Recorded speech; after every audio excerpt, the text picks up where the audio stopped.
하느님의 무릎. 다른 사람들에게 우리가 가져다 줄 수 있는 가장 중요한 것은 우리 안에 존재하는 침묵일 것이다. 드러내지 못한 비판과 불평으로 가득 찬 침묵을 말하는 것이 아니다. 안식처가 되고 영혼의 쉼터가 되는 우리를 있는 그대로 받아주는 침묵이다.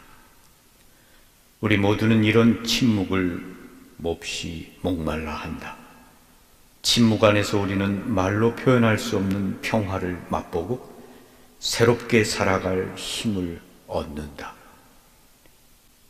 침묵은 위대한 힘이 있는 장소이며 치유의 장소다. 침묵은 하느님의 무릎이다.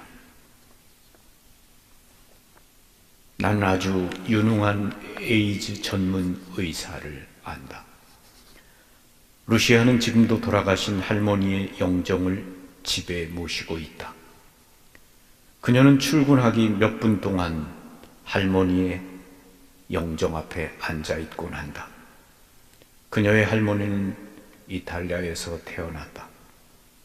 할머니는 가족을 가깝게 만들어주는 접착제 역할을 했다.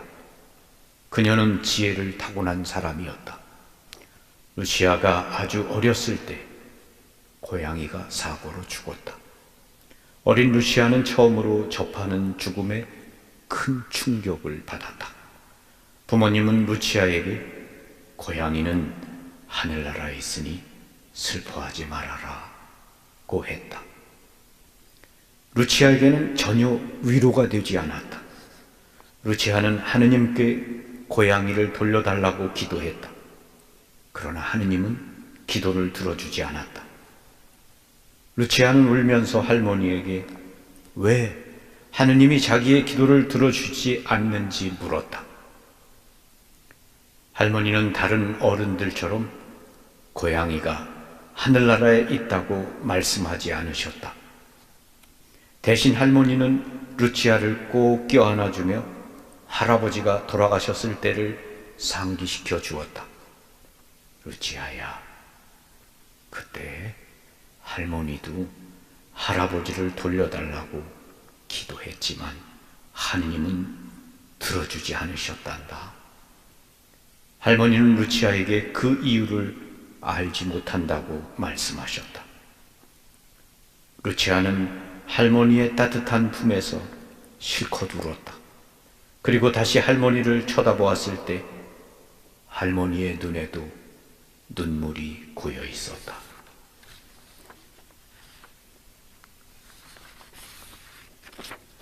비록 할머니가 물음에 답해줄 수는 없었지만 루치아는 상실감과 외로움이 엷어지는 것을 느꼈다. 죽은 고양이가 하늘나라에 있으니 안심하라는 말은 아무런 위안이나 힘이 되지 못했다. 그녀가 말했다. 레이첼, 제 할머니는 무릎이었어요. 그녀가 말을 이었다. 말하자면 영혼의 쉼터였지요. 저는 에이즈에 대한 의학적인 지식을 많이 알아요. 하지만 내가 정말 에이즈 환자들을 위해서 하고 싶은 것은 그들에게 무릎이 되어주는 거예요. 그들이 직면해야 하는 고통을 혼자서가 아니라 누군가와 함께 나누는 그런 장소가 되어주는 거죠. 안식처나 영혼의 쉼터란 우리가 부닥친 삶에서 도망쳐갈 도피처를 의미하지 않는다. 그것은 새로운 힘을 얻는 장소다. 다시 시작할 수 있는 용기를 얻고 감사의 마음으로 삶을 헤쳐나갈 힘을 얻는 장소를 찾는다는 의미를 지닌다.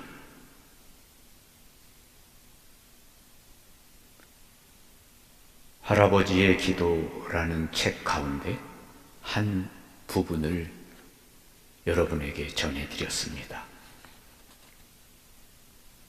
레이첼, 제 할머니는 무릎이었어요. 말하자면 영혼의 쉼터였죠. 전 에이즈에 대한 의학적인 지식을 많이 알아요. 하지만 내가 정말 에이즈 환자들을 위해서 하고 싶은 것은 그들에게 무릎이 되어주는 거예요.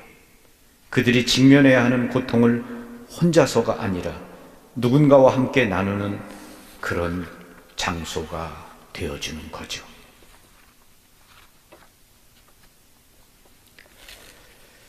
지난 30여 년 동안 삶에 지치고 상처받은 영혼들이 성모님의 무릎에서 위로를 얻고 돌아갔으면 하는 마음으로 남양 성모성지를 개발해 왔습니다.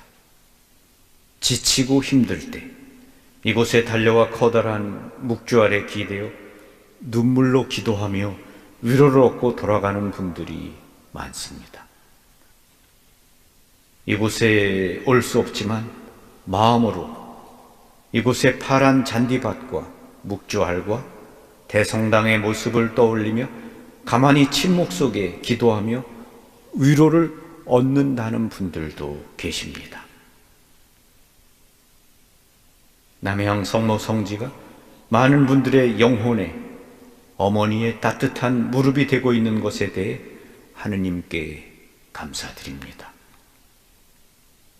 우리들 모두에게는 위로를 얻을 수 있는 무릎이 필요합니다. 하느님의 무릎, 성모님의 무릎, 할머니의 무릎. 코로나 블루, 너나 없이 따뜻함과 위로가 필요한 찬바람이 부는 이 계절에 내가 누군가에게 따뜻한 무릎이 되어줄 수 있다면 좋겠지요. 내가 무릎이 되어준다면 그것이 성탄이겠지요. 어제 늦은 오후 로사리오 기도길을 돌며 로사리오 기도를 바쳤습니다. 기도길에는 아무도 없었습니다. 춥기도 하지만 코로나19 감염병으로 순례자들의 발길이 끊긴 거지요. 코로나19로 많은 어려움을 겪고 있습니다. 견디기 힘든 분들도 많이 계십니다. 저 또한 어려움을 느끼고 있습니다. 대성당 대출금, 계속해야만 하는 대성당 관계 공사들, 파헤쳐진 대성당 주변의 조경공사, 성지 운영비 등 제가 꾸려야 하는 살림살이들이 많이 있습니다. 매달 살아나가는 일이 쉽지 않습니다. 모두 어려운 시기를 보내고 있습니다. 저에게도 여러분의 따뜻한 무릎이 필요합니다. 모두들 어렵지만 그래도 여러분들 가운데 한 달에 2만 원, 50번, 4년 2개월 동안 전부 합치면 100만 원 대성당 건축금으로 봉헌하실 분이 계시다면 연락을 주시면 고맙겠습니다. 우리나라의 통일이 이루어지기를 바라고 내가 먹고 싶은 것을 기도하는 마음으로 성모 마리아께 바치는 희생의 2만 원입니다. 위로가 필요하고 친절함과 따뜻함이 필요한 이 추운 계절에 우리가 누군가에게 따뜻한 마음으로 다가가는 그런 무릎이 되어 주었으면 좋겠습니다. 성탄은 바로 누군가에게 따뜻한 마음이 되어주는 그곳에 하느님의 사랑이 나타나는 것이겠죠. 사랑이 있는 곳에 하느님이 계시도다. 아멘. 여러분 모두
감옥에서 예수님의 소식을 들은 요한이 두 제자를 예수님께 보내며 물어봅니다.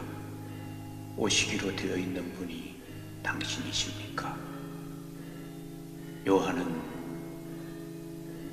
도끼가 이미 뿌리에 닿았다 라고 말하면서 메시아 시대에 이루어질 어떤 심판에 대해서, 심판의 주님에 대한 그러한 생각을 가지고 있었는데, 예수님이 보여주시는 모습은 병자들을 고쳐주시고 그들을, 상처받은 이들을 위로하는 따뜻한 모습이었기 때문에 당신이 가지고 있던 메시아와 예수님의 모습이 다르므로 제자들에게 두 제자를 보내서 물어봅니다.